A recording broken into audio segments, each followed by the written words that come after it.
Well, it's a little green Mazda wagon. I am surprised to have ever seen this car again, because my friend that I sold it to had sold it, and yeah, thought it was gone. But through YouTube, the new owner of this car found me, which is quite surprising, and he wants me to do some wiring to it, because he's restoring it, and not sure why, but some wiring was done, and nothing really worked. The air horn was very feeble. I found that the electric fans for the air conditioning weren't working. The aircon compressor was coming on surprisingly, but I think that was just pure luck. And the battery was going flat if you leave it connected. So I pulled it all apart. I've worked out what's been happening, and now I'm going to put it all back together nicely. But can't really blame him, because if you're not an auto elec, wiring up, relays through fail safes and all that other stuff, it gets a bit tricky. I'll explain the way I've wired this up, and you'll go, oh yeah, it's strange. I've got the relay packs down here, and not one of them is working. Hang on, I'll rephrase that. When the horn was plugged in, this one was just energizing all the time. Yeah, long story, but the horn had a constant positive and coming back, and yeah, whatever. But the way these are, aircon condenser fans, aircon compressor, horn. Yeah, and then you got the fuse box should be, is it 2 fuses for all that? I'll work it all out when I wire it up and show you. I'm just putting it back together for memory, just so I remember how it should be, and now I remember, I'll do the video.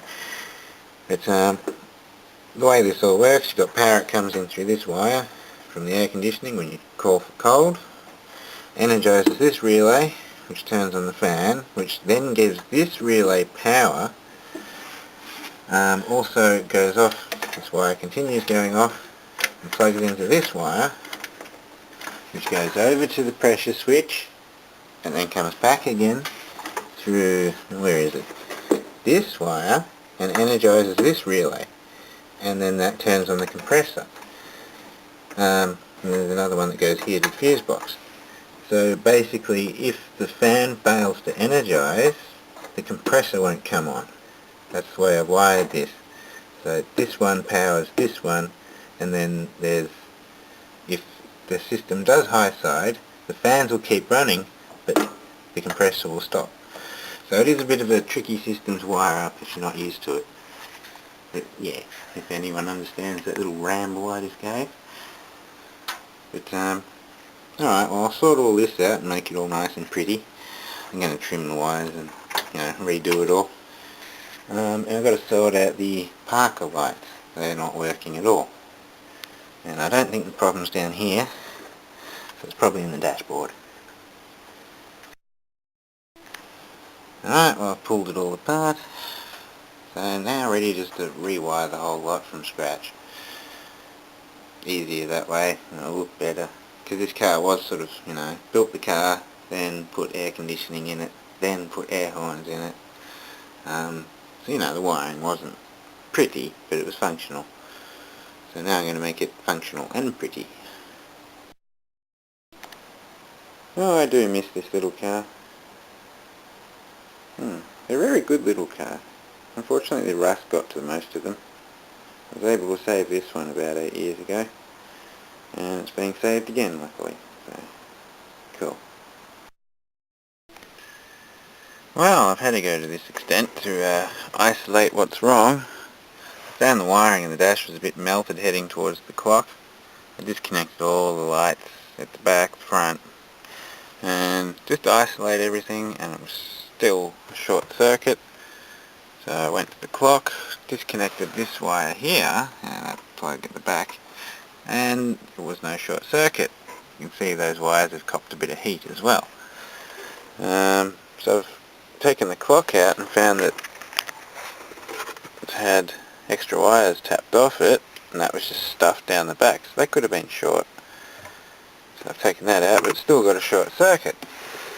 So I've had a look at the back of the radio, and from what I can gather, I think they've wired it up like that. I think they've wired the power wire for the lights to the earth. So I think the radio is only working because it's running through all of the light globes, and that's giving sufficient wattage. And maybe the earth on the aerial as well. That's what shorts it out. So it might be running back through the aerial into this and then back to the headlights. I don't know, but I'll disconnect that wire and see if the short circuit goes away. That wire looks like it's got a bit warm too. It's the right colour. I'm a bit confused. I can't remember if the original radio had a light or not. If it did, that would all make sense. But yeah, we'll have a look. I've tested my theory. I disconnected this wire going to the earth, and the radio still worked. So while it was on, I disconnected the aerial, and the radio just dead. So it must be using the earth from the aerial through the body. It's, you know, in the A pillar of this aerial, so it uses the body as a ground or base. But yeah, so the aerial was shorting out the headlights, if that makes sense. So it seems like I found it. I'll stuff a fuse in and see if everything works, but this needs to be grounded properly, and there should be a headlight wire here to dim the panel when you put the lights on anyway. So I'll see if I can wire all this up nicely.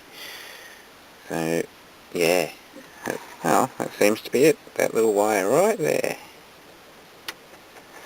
Cool. Well, I popped the fuse in and look, the only light left on the dashboard at the moment actually works now. So, yeah, demo works. Even it's got one light, so it's either on or off. But yeah, alright, cool. So I can put all the instruments back together again and everything else. So, took the dash pad off just to make it easier, because I remember there was gauges in here and there could have been wires, but who knows. Who knows, who knows.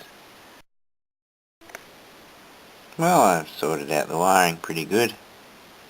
All working now. I'm just going to run one wire to the horn. Apart from that, everything's working and nice. That doesn't look too bad. So, cool. Oh, I'm pretty much done with this car. I spoke to the customer and explained everything. He'd like to help put the dash back together and fix up the radio wiring.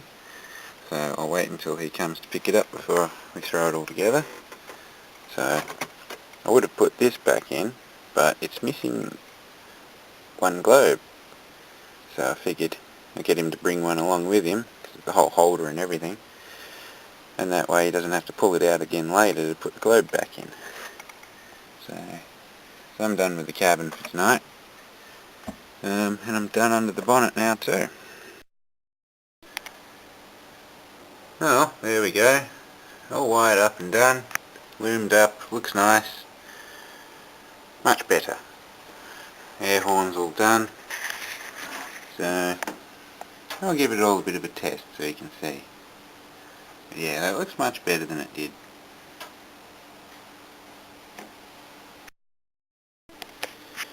I left these two fuse holders spare because they're not, you know, connected to anything, and who knows what they'll be used for in the future, so I just left them completely blank. Be easy enough to wire power to them later. I'll test the air horn. I've got the air hose disconnected because it's a bit late at night to be blowing air horns, but you can hear the compressor's got plenty of amp supply to it. So that's working really well. And if I turn on the air conditioning, you can hear the fans and the compressor lock in. And being that I made the aircon for this car, it's a little bit over the top. You'll hear.